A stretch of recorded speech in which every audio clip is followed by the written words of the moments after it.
Bagaimana kalau kita mulai tahun baru dengan lahirnya agama Islam? Bila itu? Ada orang tadi. Ada orang.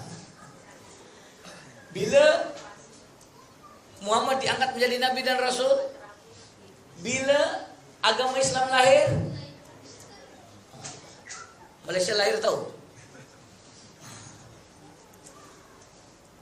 Tahu? 17 Ramadan. 17 Ramadan ya tuan-tuan, 3 in 1. Ayat pertama turun, Nuzulul Quran, hari lahirnya agama Islam, dan Muhammad diangkat menjadi Nabi dan Rasul.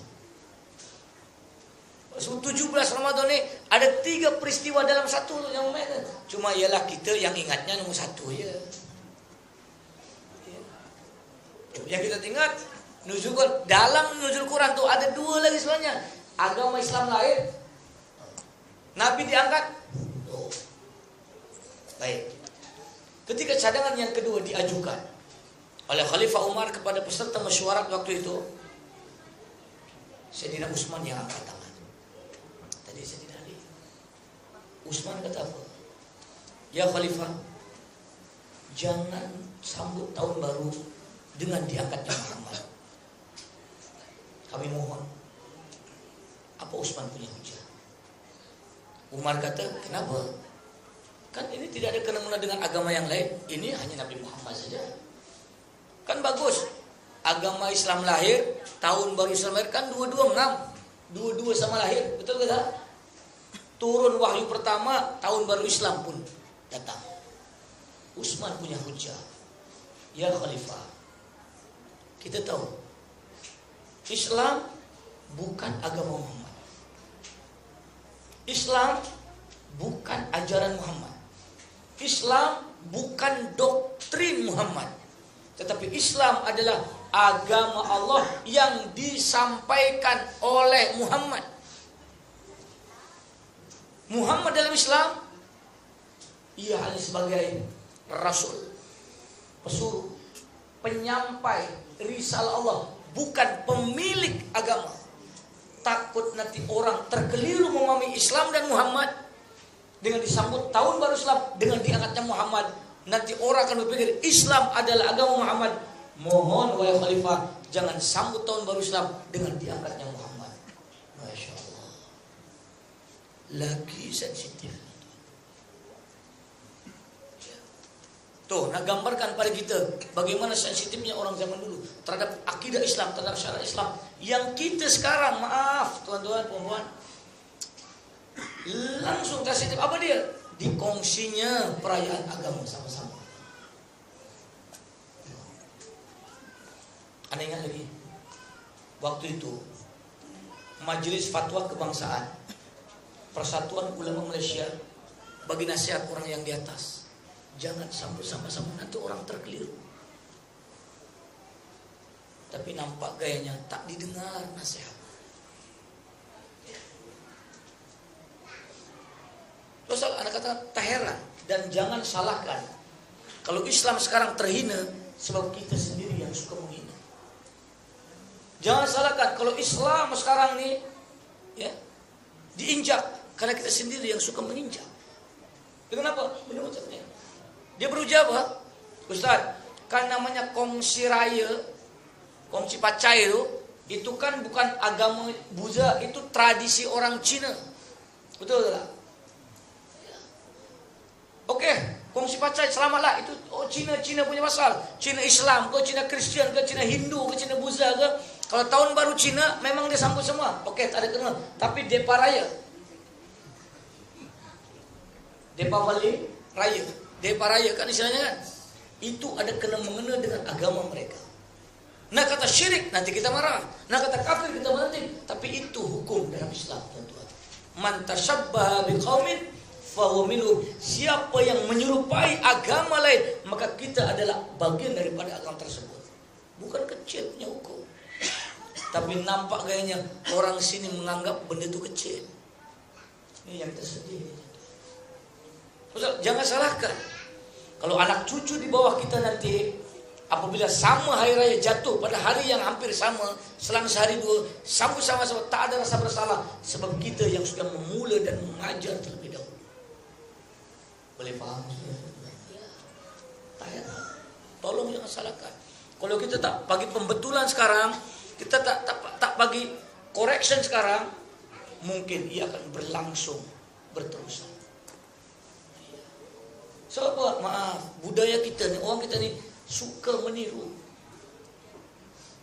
Kadang-kadang elok-elok buat, tapisan pula longgar lagi. Bagaimana sejarah tahun baru Islam? Ketika Umar mencadangkan cadangan kedua, nak menjadikan tahun baru dengan diangkat Muhammad menjadi Nabi dan Rasul. Sayyidina Utsman pending dengan mengatakan, jangan, nanti akan ada unsur yang akan mengelirukan umat di bawah nanti. Itu yang terjadi. Padahal tak ada kena-mengena dengan agama yang lain.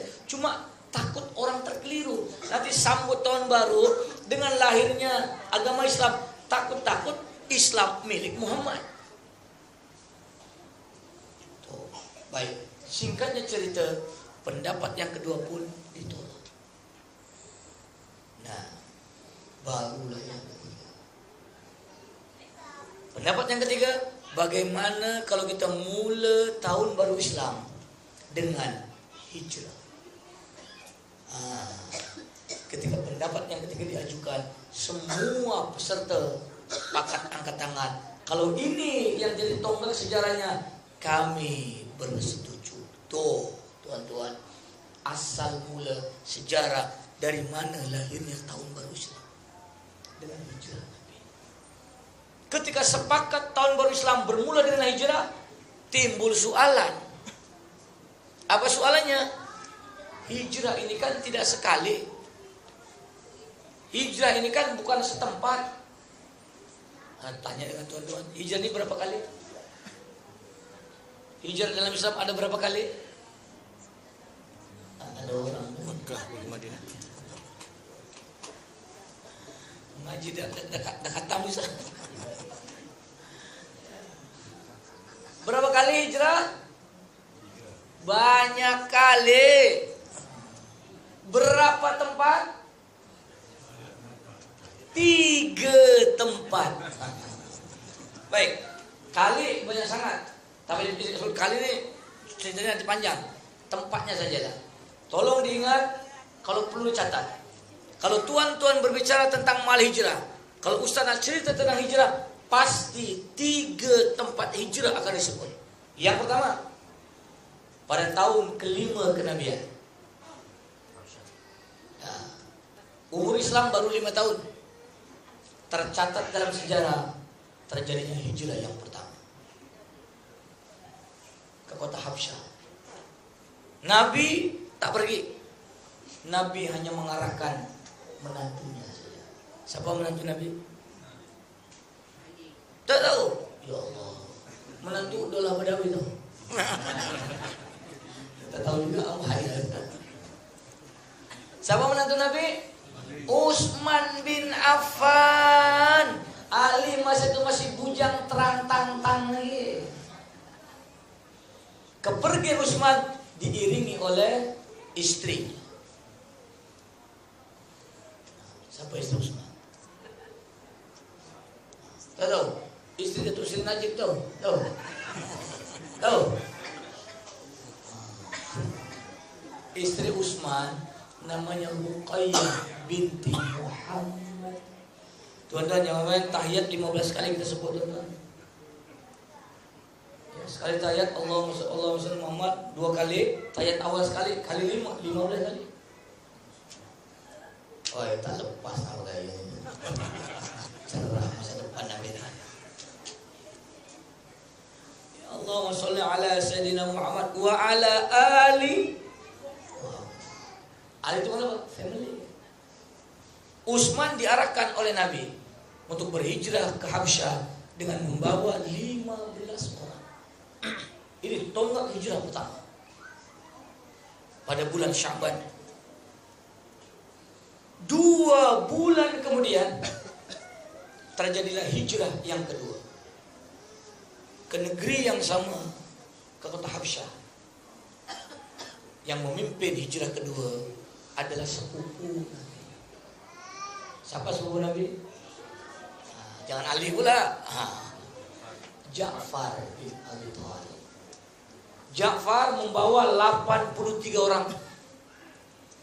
Dan kepergian Ja'far dengan membawa surat untuk berdialog dengan Raja Habsyah yang namanya Raja Najashi, Negus dalam bahasa orang putih. Dan dalam ceritanya, dialog antara Ja'far dengan Raja Najashi, akhirnya Raja Najashi pun masuk Islam. Tercatat 2 nama Islam yang pertama dari bumi Habsyah. Orang yang pertama masuk Islam dari hamba sahaya. Kalangan hamba sahaya, Bilal bin Rabah, orang Habsyi. Raja yang pertama masuk Islam, Raja Habsyah, Najashi, pun orang Habsyah. Hijrah yang pertama ke bumi Habsyah. Ratu Balkis istananya dipindahkan oleh Asif bin Barkhiyah dari Yaman ke Habsyah. Tapi sayang, seribu sayang, Habsyi sekarang, Ethiopia sekarang menjadi senter Yahudi Afrika. Asia, Singapura. Eropa, Britain. Afrika, Habsyah. Amerika, Amerika. Jadi cawangan. Afrika yang tercatat dalam sejarah sekarang, bumi Habsyah, negara Ethiopia adalah basis center Yahudi Afrika. Di mana silapnya? Allah. Bagaimana kalau kita mulai tahun baru dengan lahirnya agama